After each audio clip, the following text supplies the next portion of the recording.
Okay, Jackie, you understand what I expect. Keep yourself protected, listen to me at all times. If I say stop, stop. If you want to touch, now's the time. God bless you. Let's do this. Final instructions from referee Mark Good. And of course, we know how confident Ian Garry is, and previous opponents of Grant's, that's not always the easiest task to accomplish. Consider is, Jack Grant's opponent's been dealing with in his preparation. There's the head kick. Now, he mentioned this to me at the hotel. He said there's an opening in that side. Really strong, top dominant ground and pound in his a couple of fights ago. So he definitely knows what he's doing on the ground, but you'd still expect him. He's locked up a DAS for a second there. The idea of him competing at 155 is crazy. I can't believe he ever made that. Crazy. Both of these guys are really big welterweights, though. Jack Grant jumping on the back. He's got a hook in. He could have been too overzealous with this position here. Yeah, Garry needs to be very careful about that one around his neck right now. A possible switch to a knee bar from here. Oh, yeah. Potential Sulev stretch. Oh, that looks fully extended. Wow, Jack Grant wasn't able to finish that. Ian Garry was able to free his leg. I think that's going to give him a little bit of confidence. Even the fact that Grant had it Get a little bit better, and he's frustratingly accurate with those predictions. Put in his best performance. He went out of there tonight, but from so far from this young man, nickname, but the future very well. Is the right hand of Jack Grant moving away from his chin? Ian Garry feels like he's going to be able to sneak up a kick around that side like he did a little. Nice shrug off a attempted takedown by Grant. Now looking to bring his man to the ground. Expect to see him try and slip out to the back if he can. That right arm of Ian Garry, very, very important in maintaining the position there. Garry sits down, looks to control the leg. Grant straight into a leg. Ian Garry doing a good job of getting that left leg backwards. He wants to continue to pull that left leg backwards, get to a top. Yeah, but it's really going to limit how much power, and it's going to limit his inverted half guard position, which looks good on the inside. He wants to try and use for a sweep from butterfly guard. Nice ground and pound from Ian Garry at the end of the first round. Oh, big shots from the future, and that's a solid first frame for Ian Garry. From this one. Nice head kick from Ian Garry, beautiful stuff. He called that at the hotel. He said he recognized that opening in his game.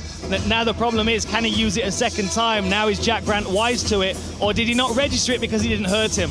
Yeah, here we see that back take early on. There are a few different ways of defending this, but a standard way, if you are on your feet, is to try and get your upper body low, your hips high, and shrug your opponent off. Shake them off over the top of you. He does manage to do that and avoids what could have been a fight-ending submission there. Here we have one of that leg, that little bit of a leg entanglement here. Garry kind of gets his foot stuck and finally manages able to get his leg back out and then really delivers some really nasty ground. That round from Ian Garry. He goes into the second here. It's been a while since he's seen the second. Confident in his range as well, able to pick his opponent off. But, sometimes, oh, that was a good calf kick. Nice back take from Jack Grant, though. Very careful here. Expect to see Grant walking himself up, and about to see now, is he going to fall off the top? And that is exactly what we're seeing. He's now very, very high up the body. That Ian Garry defended that back take before Grant had position. Possibly going to look to, a much here. He could, if he wanted to, try and go for a heel hook or something like that. Possibly with a little sniff of a back take himself there. Into a sprawl position, throw. This is very, very tight. He's sitting backwards in this position. This is extremely tight here. This is a bad spot for Jack Grant. And he's controlled. Tight is that on the neck? It's very hard to know. Oh, very, very close. Very impressive. And he's also taken a lot of punches from an advantageous positions. That's always the idea about this prior to the fight. He said, look, I've been in all these bad spots before. I survived one against Ian Garry there. Oh, he's going to defend the head and arm here. He is in a head and arm position here. Very hard to do anything with from the closed guard, but now as he releases, don't expect. Yes, sometimes these moments where he's jumping on the back. To create some space. Garry doing a really good job of releasing that arm and getting back to a position where he can once again strike. Jack Grant is confident he can walk through these shots. Well, you better be careful because not everyone can walk through every shot. But if there's a chink in the confidence of Ian Garry, this is what's going to expose it. This is a confident, tough veteran of the UK game walking him down and calling him on. Grant here. All of the tools that Ian Garry has, you have to say the confidence is the number one, and Jack Grant is trying to take that tool And try and get a bit of gamesmanship going, but when you're eating shots like this, it doesn't matter if these shots aren't hurting, which they almost certainly are. That he was going to have to take a bit of a get bloody, but the psychological advantage bolstered the confidence of Jack Grant, but he's got to do something technical behind it to make it worth something. you know, Jack Grant's. Yeah, but the problem is, it looks like Grant's output is so much higher than Gary's. He's already looking more fatigued. Yes. So the question is he going to try and fatigue himself trying to fatigue Ian Garry and try and bring him down to his level? And the damage that he's wearing on his face now, you know, swelling becomes cuts, becomes doctor stoppages, and 5-round fights is much more of a narrative than it is over 15 minutes. Yeah, and we see this Darcy choke attempt by Ian Garry. Very, very powerful position here. A lesser grappler almost certainly would have been submitted by that.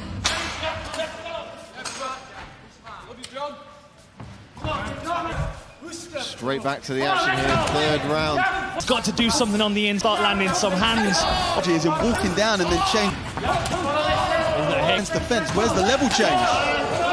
Rounds in his debut, he didn't look tired, he didn't look fatigued, didn't that he's dialed up that side of his game plan as well. Grant, but it hit his shoulder, and there he's his gloves. He's indeed feeling like his attempt, perhaps you can have to do something significant. Jack Grant. You've got to think that there's no way Ian Garry thought that Jack Grant would be coming in with this game plan. Big 1-2 from Garrett momentarily, but they're straight back to it. Grant making him miss that time. I'm not sure exactly as I could say this as a game plan. It to be, you know, all of these opportunities close to the fence where he has to think about. You know, Gary's still looking. Never even had to speak about before in his fights.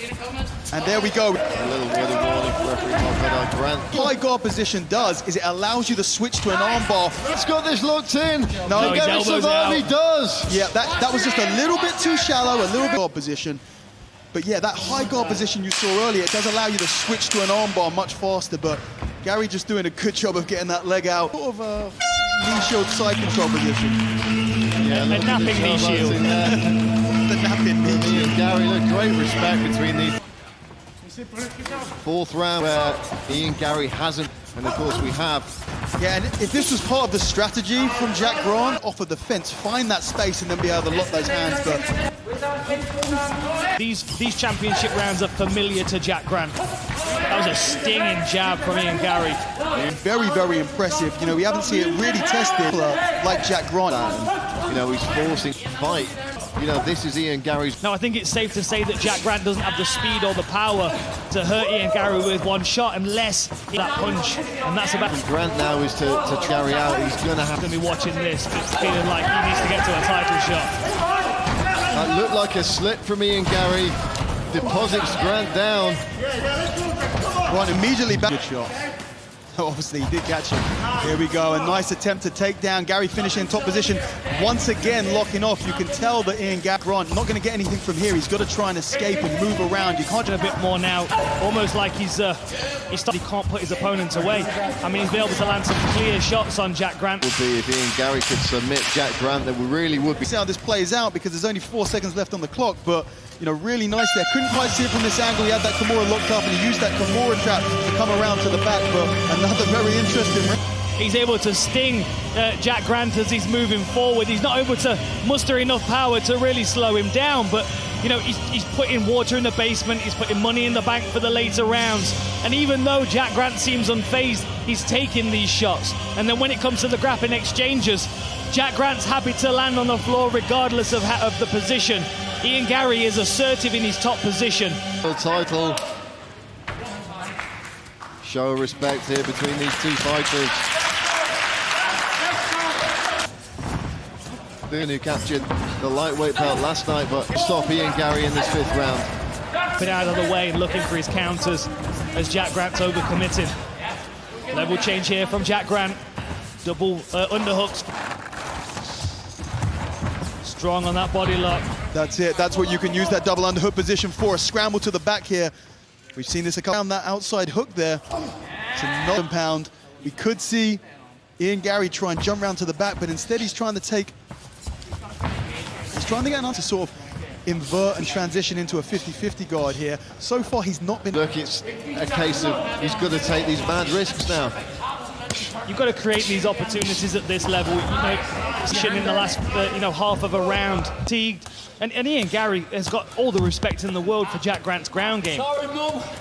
I love you. I love you too. Feel like this. I feel terrible, Phil. Don't worry about it.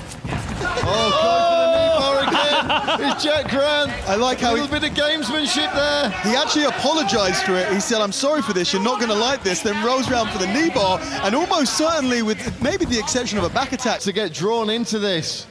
Yeah, I think the actual words were, don't get drawn into anything stupid. He passes the guard there. If he throws that leg around the back, then he's going to attack that front headlock position. Over a minute to steal this fight from Ian Garry. Oh, that was a good knee. A flying Cut knee, Ian and he's Garry. bust Ian Garry up. Seconds left on the clock. Yeah, Ian Garry looking very comfortable in this position. He's got to know that he's up at this point. 44 seconds for Jack Grant that makes sense for it in advance. Ian Garry might not see it coming. There's a spinning back elbow out of the position. Can Jack Grant pull off a miracle, or will Ian Garry fulfill his destiny? It's a big slam from Garry. Oh, and a big shot from Garry. And this is where Ian Garry loves to be. He loves ground and pound from this position. He finds where he likes to strike from. Although at this point, I think he knows it's a done deal and he's happy to call it at that. Well, they call it a day. As you said, Dan, the fight really academic by that point. It was a great fight. It was Of Jack Grant, the presence of Jack Grant, you know, just too accepting of walking forward onto shots, too accepting of the bottom position. all his professional fights on Cage Warriors, he's had an increasingly high level of competition. By far his toughest test tonight, and he's passed it with flying colours. Yeah, we can see this knee bar attempt in this last round. Just very rarely do you get to hear everything that two fighters have said. Very rarely are two fighters quite as vocal with each other in the middle of the fight. And then a couple of flying knees in this final round. A very bizarre game plan from Jack Grant, but that's kind of what we expect. You know, he's a very unorthodox fighter, not just in the grappling, but in the striking as well. But Dan, when you're 4 rounds down and you're creeping into the final seconds, you can't start game planning then. You've got to start throwing the Hail Mary. You have absolutely, you know, we just didn't see an adaptation in the game from Jack Grant. It was like he had... Contest 50-44, 50-45 and 50-45 in favor of your winner by way of unanimous decision and the new Cage Warriors welterweight world champion in the red corner, the future. Congratulations to Ian. He's been through a lot. And Well, the future guys, is now. when you get an opportunity, Ian second Garry fight just tonight, is the new I didn't really Cage know. Warriors welterweight champion.